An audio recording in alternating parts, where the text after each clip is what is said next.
الذين آمنوا وتطمئن قلوبهم بذكر الله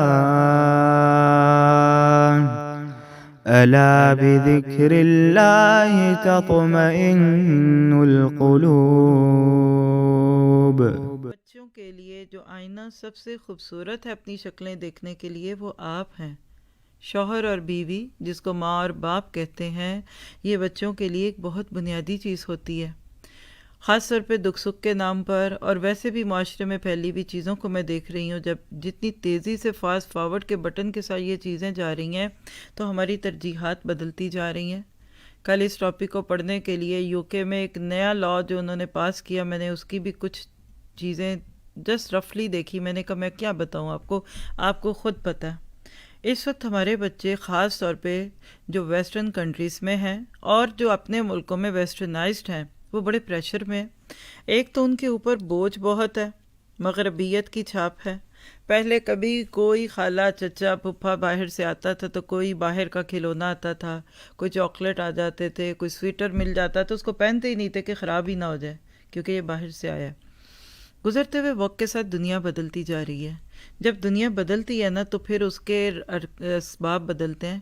ایک تو ہمارے اپنے ملکوں سے لوگوں کا ویسٹرن کلچر میں جانا اور باہر کے ٹرپس عام ہو گئے، اور خاص طور پہ میں یہاں اس طبقے کی بات کروں گی کہ جن کو اللہ نے دنیا کی بھی بہت ساری دولت دی ہے، تو باہر کا انٹریکشن بہت بڑھ گیا۔ پھر نیٹ نے دنیا کو ایک گلوبل ولیج بنا دیا، اور اس ولیج نے پھر آپ کے بچوں کو انہی کی سوچ دی۔ ایڈورٹیزمنٹ دیکھ لیجئے، سوشل میڈیا دیکھ لیجئے۔ ایک تو ہے دنیا داری، چلیے آپ کہتے ہیں کہ باہر کے دنیا میں آپ کو دنیا زیادہ دکھتی ہے، مان لیتے ہیں، حالانکہ ہر چیز 100% ایک طرح کی نہیں ہوتی، لیکن یہ جو دوسری یلغار ہے اس وقت ہمارے ذہنوں پہ، یاد رکھیے کہ دنیا میں شیطنت پھیلنے کے اب دن آ چکے ہیں۔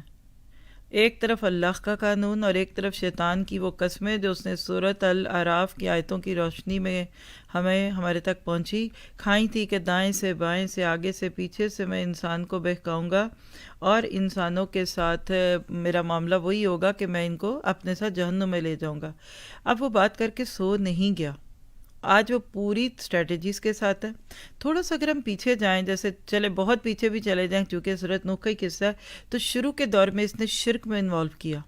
10 قرن، حضرت آدم علیہ السلام سے لے کے نوح علیہ السلام کے 10 صدیاں جو تھیں نا، اس میں شرک پھیلایا شیطان نے، اور وہ بھی شخصیت پرستی کے نام پہ، غلوف کے نام پہ، چند نیک بزرگوں کے نام پہ، جو کچھ بھی ہم پڑھ کے آتے ہیں پیچھے بھی۔ اس کے بعد 3 انبیاء کرام جن کا قصہ ہم نے قرآن میں پڑھا حضرت ابراہیم کے بعد کے لوگوں میں سے، جس میں حضرت شعیب علیہ السلام بھی ہیں، اور اسی طرح سے حضرت موسیٰ اور عیسیٰ، اور بعد میں اس دور میں اس نے انسانیت کو جو چیز دی تھی نا، وہ کیا دی تھی؟ نمبر 1 معاشی بگاڑ، نمبر 2 مالی بگاڑ، اور نمبر 3 یعنی شیطان کے کام کرنے کے۔ اگر آپ کو یہ طریقے آج سمجھ آ گئے تو آپ کو اپنے بچوں کو ڈیل کرنا بہت آسان ہوگا۔ یعنی معاشی پرابلمز شروع ہو گئے، جس میں سود سب سے اوپر رہا، پھر اس میں اس نے لوگوں کو مال حرام کی طرف مائل کیا، لوگوں کو ان چیزوں پہ رکھا۔ پھر اسی طرح سے اس نے یعنی اس میں وہ سب چیزیں جو اکنامکلی کہہ لیجئے کہ گڑبڑ والی ہیں وہ شروع کر دیں۔ اور حضرت شعیب کی قوم کے قصے میں ہم پڑھ چکے ہیں کہ کیسے مال ہونے کے باوجود بھی پھر تھوڑے سے مال کو بچانے کے لیے اللہ کو ناراض کرتے تھے، ٹھیک ہے۔ پھر اس کے بعد اس نے معاشی بگاڑ پیدا کیا۔ معاشی بگاڑ کیا ہے کہ اس نے خاندان کو بگاڑا، آئلی نظام بگاڑ دیے۔ یہ تو آج سے پیچھے 20-25 سال چلے جائیں تو آپ بھی اپنی زندگی میں دیکھتے آتے ہیں کہ کیسے ہم دیکھتے تھے کہ شیطان گھروں کو تڑواتا ہے، بغیر شادی کے لوگوں کو رکھتا رکھاتا ہے۔ پھر اسی طرح اس نے جینے کھانے پینے کے طور طریقے بدلوا دیے۔ شیطان بہت سمجھدار ہے۔ ایوالو ہوتے ہوتے دنیا اس وقت اس سٹیج پہ آ چکی ہے۔ یہ صدی جو اس وقت چل رہی ہے اور اب اس سے آنے والی ہر صدی، نبی صلی اللہ علیہ وسلم کی حدیثوں کی روشنی میں قیامت کے قریب ہر آنے والا وقت پہلے وقت کی نسبت زیادہ پرفتن ہوگا۔ لوگ زمین کے اوپر سے گزرتے ہوئے جب قبروں کے پاس سے گزریں گے تو کہیں گے کہ کاش میں زمین کے سینے کی بجائے زمین کے پیٹ میں ہوتا۔ قبر والوں کو لوگ کہیں گے کہ تم ہم سے کتنے اچھے ہو۔